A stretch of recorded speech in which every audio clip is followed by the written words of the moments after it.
Radio Sucesos 101.7 FM presenta su noticiero Sucesos con Milton Pérez y Verónica Larrea. Un periodismo libre para una democracia plena.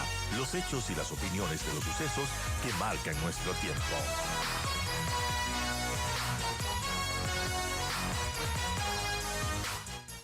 Los últimos hechos que se han hecho virales y que son lamentables, un par de estudiantes peleando en la calle en el Ichimbí, en Quito, bueno, una estudiante agrediendo brutalmente a otra estudiante, estudiantes con armas en un instituto.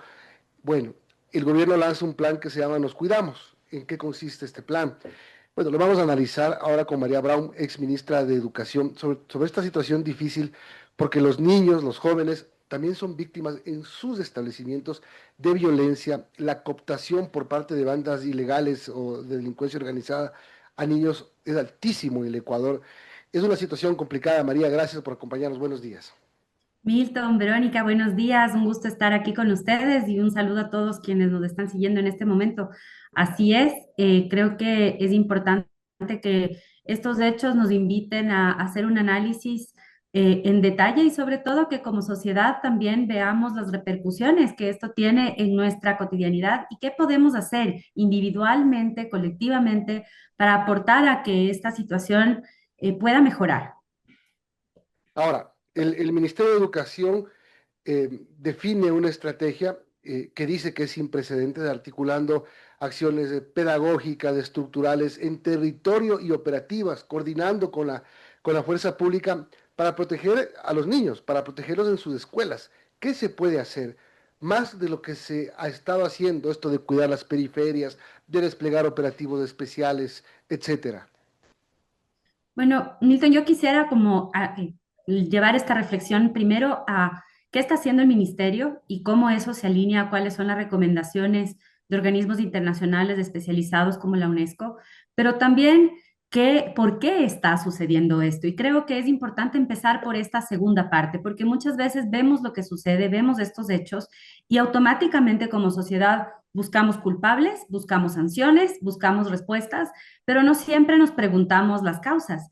Y las respuestas generalmente cuando queremos que sean a largo plazo necesitan de ese análisis causal. ¿Qué es lo que nos lleva a esto? Y no podemos dejar de hacer una reflexión de lo que ha pasado con esta generación de niños, niñas y jóvenes de nuestro país que se están criando en un entorno muy distinto al que incluso nosotros nos criamos. Fijémonos, en este momento tenemos varias guerras en el mundo. Es la guerra de Ucrania, tenemos conflictos armados que datan de décadas, pero además son guerras que ahora son prácticamente, puedes verlas en vivo. Las redes sociales permiten que los hechos de violencia, los bombardeos, las muertes, la hambruna, no solamente sea un ejercicio de teorizar, sino que estos niños, estos jóvenes han crecido con acceso a imágenes en vivo de esta situación. Esto tiene una repercusión en la sociedad. La principal de ellas es la normalización de esa violencia y pensar que la solución de los conflictos, no solamente personales, sino globales, subyace principalmente a través de estos mecanismos de violencia. Vemos gobiernos como el de Estados Unidos, en donde tienes líderes mundiales que en foros internacionales, en espacios públicos, se dirigen hacia otros grupos de personas de manera peyorativa, muchas veces incluso con insultos y agresiones. Esto también tiene una repercusión en la ideología y en la idiosincrasia, no solamente de nuestros niños y jóvenes en Ecuador, sino en el mundo. Y luego vamos a Ecuador y vemos lo que ha estado pasando en las últimas décadas con el incremento de la violencia en las calles. Y necesariamente tenemos que pensar, las escuelas son una isla, están totalmente aislados de todos estos hechos y la respuesta claramente es no. Las escuelas son parte de la comunidad, son un reflejo de la sociedad. Los colegios están llenos de personas que interactúan la gran mayoría del tiempo fuera de estos espacios y por lo tanto se ven estos hechos reflejados en niños y jóvenes. Y eso es algo que debe preocuparnos como sociedad y pensar qué podemos hacer en lo individual, qué podemos hacer en lo colectivo. Para no naturalizar la violencia, tenemos que denunciarla, pero una de las cosas que a mí más me perturbó del video al que haces referencia, Milton, es que nadie hizo nada. La comunidad si algo hizo o escuchábamos en el video, que es mejor no repartirlo, pero para hacer el análisis técnico lo vi, pero una de las cosas que no debemos hacer es compartir información violenta justamente en las redes sociales para que esto no se naturalice. Pero el análisis de este hecho nos hace ver que la comunidad que presenció este hecho no reaccionó, no intervino, no separó a las niñas, no lo denunció, fueron muy pocas las personas, lo filmaron, lo compartieron, pero no lo detuvieron. Y esto es algo que debe darnos una pauta de que algo está mal, no en la agresora, en la sociedad, también por supuesto en la agresora, pero es un tema de la sociedad. Entonces esa es la primera parte. Y luego también ya el análisis de cómo ha reaccionado el gobierno, qué es lo que ha propuesto el ministerio y cómo esto se alinea a los distintos recomendaciones, a las distintas recomendaciones de los organismos especializados. Bueno, qué importante analizar el por qué, ¿no? Estas banderas rojas que se van dando y que nos muestran cómo está la sociedad, lamentablemente una sociedad que es violenta. Ahora, María, sobre este plan que presenta el gobierno, porque menciona algunos ejes que articulan estas medidas, entre ellas educativas, operativas, normativas, territoriales y de gobernanza, y nos han dicho que con eso pues se podría garantizar la seguridad integral de las instituciones educativas. ¿Cómo estas medidas se alinean con las recomendaciones internacionales? Bueno, yo resumiría las medidas que el ministerio ha planteado en 10 grandes líneas. En principio plantean la incorporación de una asignatura de seguridad.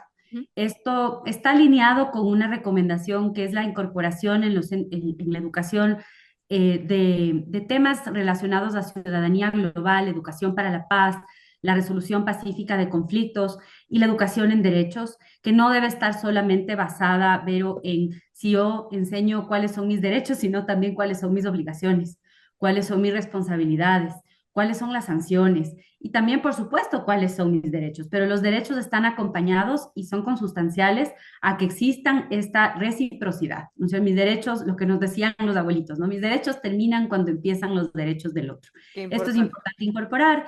Ya había en el currículo un abordaje de esto de manera transversal. Hay distintas formas de abordarlo. Esta es la propuesta que ha hecho el ministerio. Después, el segundo punto es el acuerdo para el ingreso de las fuerzas del orden en situaciones de riesgo cierto. Esto va de la mano con algunas iniciativas de escuelas seguras que plantean varios organismos, pero son seguros y desmilitarizados. Entonces, ahí sí debemos tener mucho cuidado en que siempre la presencia armada permanente no es recomendada en instituciones educativas. Las instituciones educativas deben ser espacios de paz, deben ser espacios en donde un conflicto externo no se traduzca, digamos, de manera tan explícita internamente. Buscar que sean zonas neutras, Es zonas de paz, la Suiza de los países, digamos. No me queda claro un poco la intención de que en determinados momentos la policía ingrese a los establecimientos. ¿A qué? ¿En qué momentos? ¿Cuáles son los Claro. momentos? Para hacer una requisa a mochilas de estudiantes, por ejemplo, eso que sería como, digamos, un poco violatorio de los derechos de los niños, o cuando se produzca un hecho realmente violento en el que deba intervenir la fuerza pública. ¿Cuáles son las circunstancias del ingreso de uniformados a instituciones? La ministra en alguna ocasión ha dicho que se va a dar cuando existan violaciones flagrantes. Esto ya se podía hacer, es decir, si hay un delito flagrante en una institución educativa, siempre pudo ingresar la fuerza pública, incluso armada.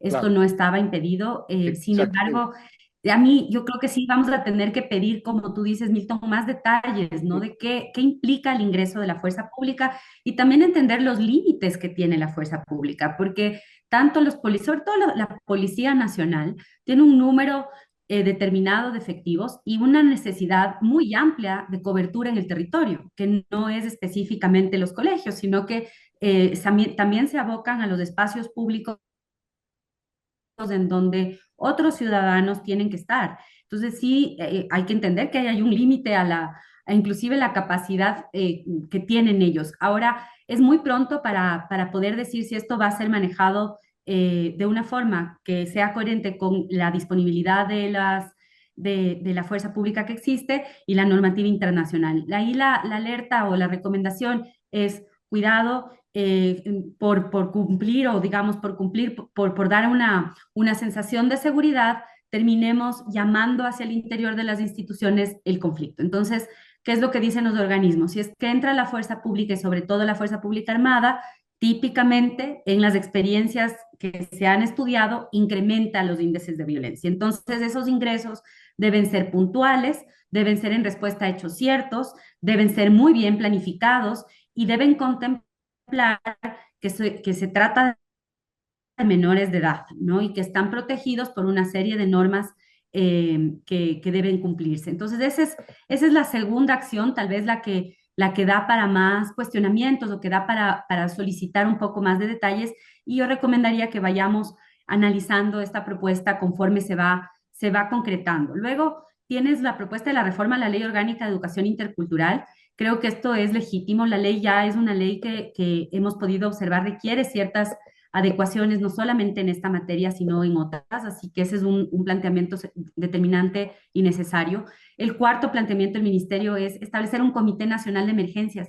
Y eso es interesante, esto de las emergencias educativas, pero también tenemos que ver cómo aterriza, ¿no? ¿Quiénes conforman este Comité de Emergencias Educativas? Cómo reaccionan de manera coherente a estos marcos internacionales, cómo articula educación, seguridad, justicia y protección, que es una de las recomendaciones de los organismos, que las respuestas sean intersectoriales, que no sean solamente de un sector, sino que sean de varios. Esto es coherente con esa recomendación, pero tenemos que ver cómo se lleva a la práctica este Comité Nacional de Emergencias Educativas. Y la ministra ha sido también muy clara en decir, no vamos a declarar la emergencia del sistema educativo, sino es un comité para emergencias, ¿no? Son cosas diferentes. El quinto punto es la revisión de protocolos y capacitación de docentes en gestión de crisis, que sin duda es importante, alineado a las recomendaciones internacionales de formación de docentes en prevención de violencia. Y aquí, Milton, como tú decías, no solamente vamos a tener que abordar, y Verónica también lo mencionó, los temas de la violencia común, sino también ya en Ecuador vemos que hay niños y jóvenes que son víctimas de reclutamiento forzado. Y los docentes, las escuelas, cada vez más tienen que estar formados en qué hacer o cómo aportar a la prevención de esa violencia. Y el primer paso es que podamos darles a los niños la confianza de hablar, de decir y de comunicarse con sus comunidades para saber cuándo están siendo reclutados, cuándo se les aproxima personas, igual que con la violencia física y sexual, que les enseñamos a los niños qué debe pasar, cuándo es adecuado, cómo decir que sí, el consentimiento. Cuando hay reclutamiento, es un proceso similar. Tenemos que hablar con los niños de forma muy clara de qué tipo de conductas de personas desconocidas son sospechosas y deben ser informadas. Aquí, María, hay dos cosas. Estamos hablando con María Brown, ella es ex ministra de Educación. Aquí hay dos cosas muy importantes en este tema que tú mencionas, que se han hecho, ¿no? Primero, el presidente Noboa, en un decreto ejecutivo, establece la creación de un comité para proteger a los menores del reclutamiento de bandas criminales. Al mismo tiempo, la Asamblea aprueba esta reforma para que los menores sean imputables. Entonces, ¿esto va de la mano o está encontrándose o es en Exacto. contrario? A ver, no son contrarios, Milton, pero sí son dos visiones un poco distintas de la seguridad, ¿no? Y ahí un poco sí pueden llegar a chocar medidas que tienen un enfoque más securitista de medidas que tienen un enfoque de prevención.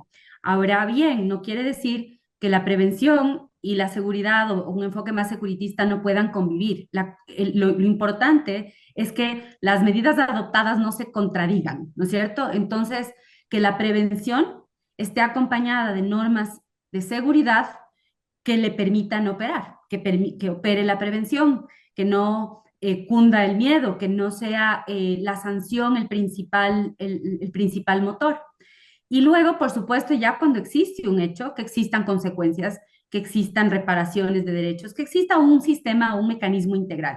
Entonces, estas dos cosas no necesariamente, la visión securitista y la visión de prevención sí pueden convivir. Ahora, otra vez ahí caemos en este debate de cómo estamos nosotros como país planteando, por ejemplo, la imputabilidad de menores como una medida, pero ¿estamos realmente garantizando que menores no caigan en estas situaciones? ¿Son realmente culpables? ¿Están actuando de forma intencional? Es decir, como dirían los abogados, con dolo, o son también esos mismos en sí víctimas de este ecosistema y estamos buscando culpables y sancionando a realmente el que es también víctima. Entonces aquí también hay un debate muy grande, que es cuál es la edad en donde los niños ya tienen la posibilidad o los adolescentes ya tienen la capacidad de tomar una decisión informada, cuando ya hay dolo. Y ahí hay el debate de, bueno, ¿eliminar esto o no lo es?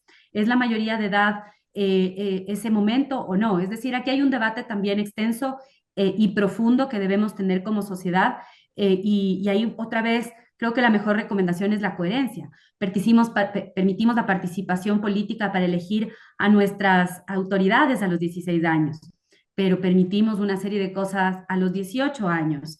Hay algunos trabajos que se permiten desde los 15 años. Entonces, también es un elemento que hay que analizar de manera integral, no solamente desde el ámbito de la seguridad, sino nosotros como Ecuador, qué pensamos de la adolescencia, de la juventud, cuáles son sus responsabilidades y cuáles son sus derechos, y hacer un paquete de medidas que sean coherentes con esa decisión, para que no pase lo que tú alertas podría pasar, que es que se contrapongan o se contradigan determinadas medidas. Yo siento que al momento todavía no tenemos esa integralidad en el análisis, pero que tampoco podríamos hablar de una contradicción, es decir, todavía estamos en esta conformación de estos cambios normativos y sería bueno entender mejor cuál fue la lógica detrás de la presidencia, cuál es el criterio que tiene respecto a los derechos y responsabilidades de los niños y adolescentes que subyace, que está detrás de estas decisiones, que ahí tal vez seguramente existe este análisis, pero podría ser más difundido para que nosotros entendamos esa lógica detrás. Hemos visto 5 medidas, ¿no? Y hay otras 5 más que voy a basar muy rápido en honor al tiempo, pero ellos también proponen la coordinación entre Fiscalía, Policía y sociedad civil y no quiero dejar de hablar de ella porque la participación comunitaria como respuesta intersectorial es muy, muy, muy importante. El rol de la comunidad como un aliado es esencial en ámbitos educativos, en todo, pero en educación es lo más claro porque el principal educador son las familias o los entornos en donde se crían las personas, los niños y los adolescentes. Por lo tanto, el que nos sintamos corresponsables como sociedad y volvemos a esa reflexión inicial. ¿Qué hacemos nosotros cuando estamos en el carro y alguien se cruza? ¿Les insultamos? ¿No les insultamos? ¿Qué conductas ven nuestros hijos? Qué conducta ven en el bus? ¿Cedemos el asiento a alguien cuando vemos a alguien que necesite el asiento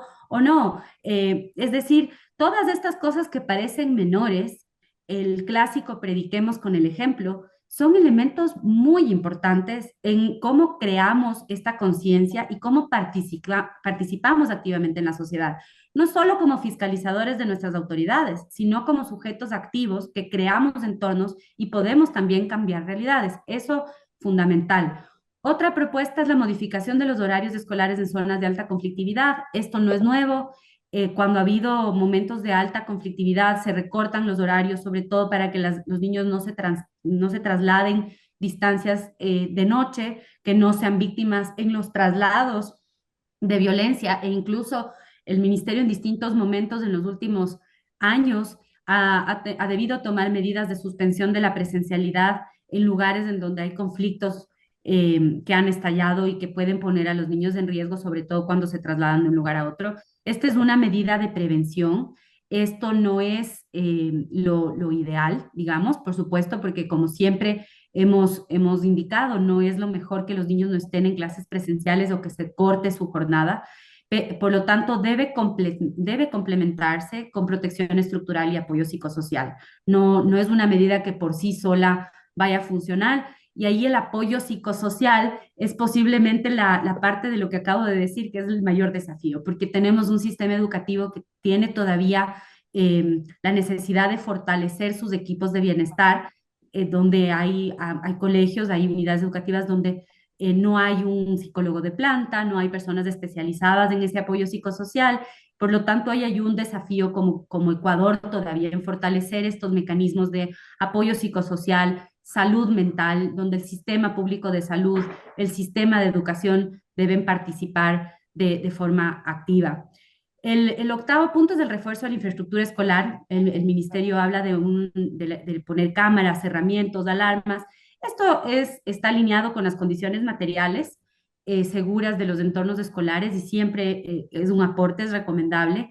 Pero siempre la UNESCO, por ejemplo, recomienda un equilibrio entre seguridad y ambiente de confianza, ¿no? Porque también eh, los colegios tienen que sentirse como un ambiente de confianza. Entonces, ese equilibrio de seguridad y ambiente de confianza es lo que siempre recomienda la UNESCO en cuanto al tema del refuerzo de estructuras y la incorporación de estos elementos. Me quedan dos. El uno es la reinserción de mediadores educativos e inspectores. Esta propuesta es muy interesante. Yo creería que es muy pertinente. Esto facilita la resolución de conflictos y el seguimiento personalizado, alineado con buenas prácticas internacionales, fortalece capacidades institucionales para la prevención. Allí también hay que ver qué implican estos mediadores, qué perfil tienen, quiénes van a ser, cómo van a ser contratados, son voluntarios, existe el presupuesto para que esto suceda. Es decir, es una gran propuesta, pero hay que ver cómo esta propuesta se aterriza. Y la décima del resumen de la propuesta que ha hecho el gobierno para este tema es el fomento de la cultura de paz y proyectos extracurriculares. Ahí es lo que hablan de un ejemplo que ha sucedido en Esmeraldas, que es de Escuela de Paz.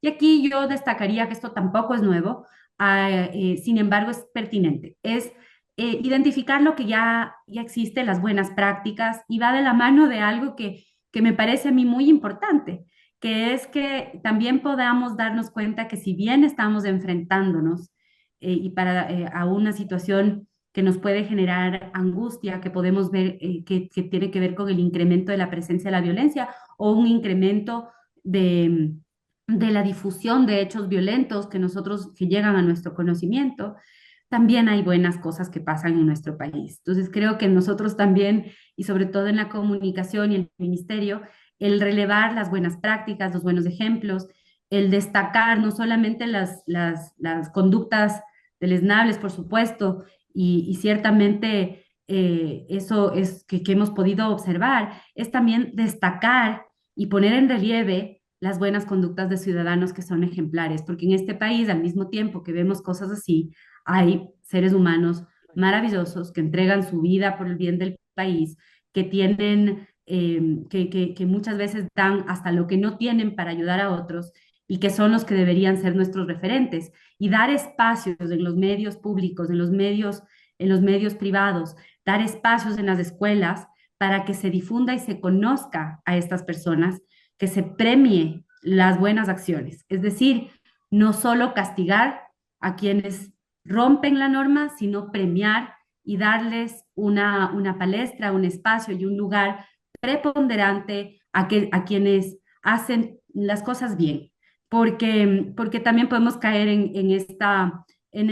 también una falsa percepción de que solamente estamos rodeados de malas noticias y no es así. Y esta Así es. última, por eso la dejé al última, porque creo que es bueno quedarnos con ese mensaje también positivo y decir, bueno, así que hay buenas prácticas de fomento de la cultura de paz y proyectos en colegios, hay buenas prácticas en cada una de nuestras comunidades y el premiar, reconocer a nuestros amigos, decirlo en voz alta, mira, qué orgulloso me siento de ti cuando tomas la iniciativa y ayudas a tu vecino, cuando te detienes en la calle y le ayudas a alguien a pasar, es decir, también reconocer estas acciones que nos permiten salir de esta lógica de la violencia, nos permiten salir de esta lógica de la reproducción de los hechos que no queremos que se repitan. Gracias, María, por habernos hecho el análisis de estas propuestas y que al final son dos cosas, ¿no? La primera es la reacción a lo que pueda pasar o lo que pasa dentro de las escuelas y la otra la prevención. Según los cálculos, por lo menos el 60% de integrantes de las bandas criminales del Ecuador son menores de edad, así que hay que trabajar mucho en todo lo que se acaba de describir. María Brown, Gracias, buen día. Ex ministra de Educación, ha estado con nosotros, son las 8:51. Volvemos para hablar del tema petrolero. Gracias, María. Gracias a ustedes, chao.